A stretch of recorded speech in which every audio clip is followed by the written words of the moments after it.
projet découle directement de mes travaux de doctorat.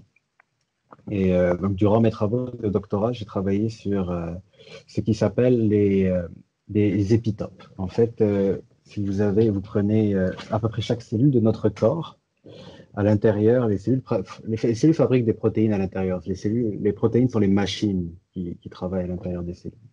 Et ces machines-là, ces protéines sont recyclées. Et avant d'être recyclées, elles sont dégradées, c'est-à-dire qu'elles sont coupées en petits morceaux.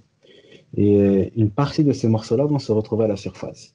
Donc ça, c'est très important parce que le système immunitaire passe après et scanne ces petits morceaux de protéines.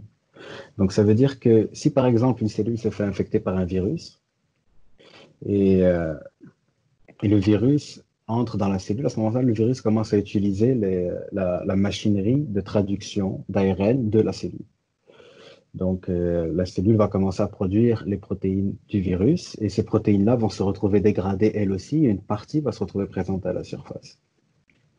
Donc, quand le système immunitaire passe et scanne tous ces différents morceaux de protéines que l'on appelle des épitopes, s'il trouve un épitope qui n'est pas normal, c'est-à-dire par exemple une source de protéines virales, il tue la cellule. Mhm. Et c'est comme ça que le système immunitaire se défend contre les infections. Et donc, durant mes travaux de doctorat, j'ai appliqué l'intelligence artificielle pour essayer de prédire en fait qu'est-ce qui va être présenté, quels vont être les épitopes présentés par une cellule en fonction de l'ARN, tout simplement. Mhm. Euh, Pourquoi c'est intéressant? C'est parce que si on arrive à faire ça, c'est beaucoup plus rapide qu'utiliser des techniques de laboratoire comme la spectrométrie de masse qui pourrait prendre des mois ou des choses comme ça. Mhm.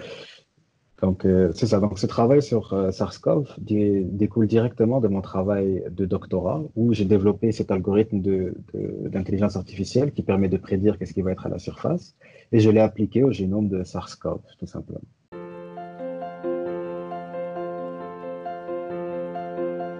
En général, ça prend beaucoup de temps pour faire un vaccin parce qu'il faut tester beaucoup de choses.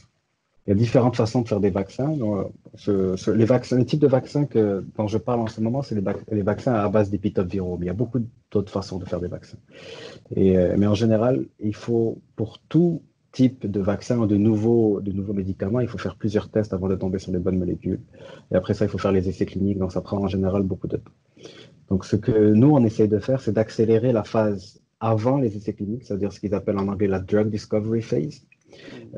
Tout simplement en mettant public en fait une liste d'épitopes pour les gens qui sont intéressés aux vaccins à base d'épitopes. On peut parler après pourquoi ces vaccins-là sont particulièrement intéressants.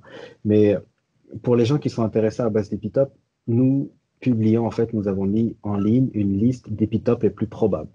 Donc tout simplement, c'est dans un but d'accélérer la recherche pour que les chercheurs puissent prendre ces épitopes-là et commencer avec cela.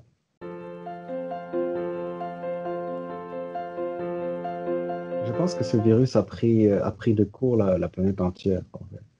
Je pense que nous n'étions pas prêts et ce qui est arrivé, en fait, c'est pas forcément la course que l'on observe, mais probablement les gens qui essayent de trouver des solutions avec ce qu'ils ont à portée de main.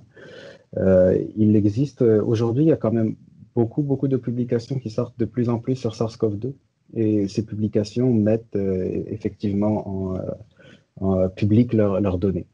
Et Mhm. je sais il y a aussi des initiatives internationales de séquençage, par exemple, de cellules infectées par SARS-CoV qui vont mettre public leurs données aussi. Donc, je pense que c'était juste parce qu'au début, les gens ont été pris de court, mais maintenant, les initiatives internationales commencent à démarrer sérieusement.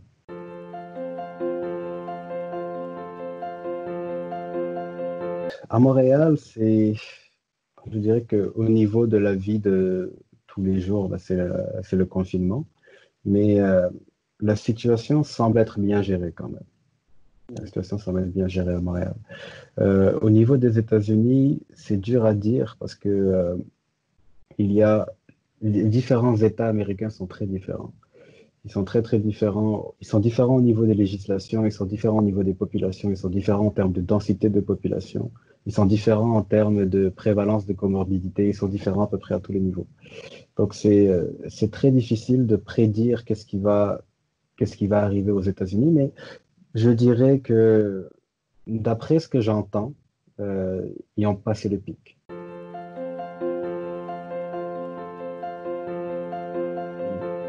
Je pense que le Maroc a très très bien géré la situation. D'après ce que je vois, enfin, le nombre de cas est extrêmement faible comparé par exemple à l'Espagne qui est juste en face. Et d'après ce que je vois aussi, la production de masques a été extrêmement bien gérée et je pense que le Maroc a extrêmement bien géré la situation du coronavirus.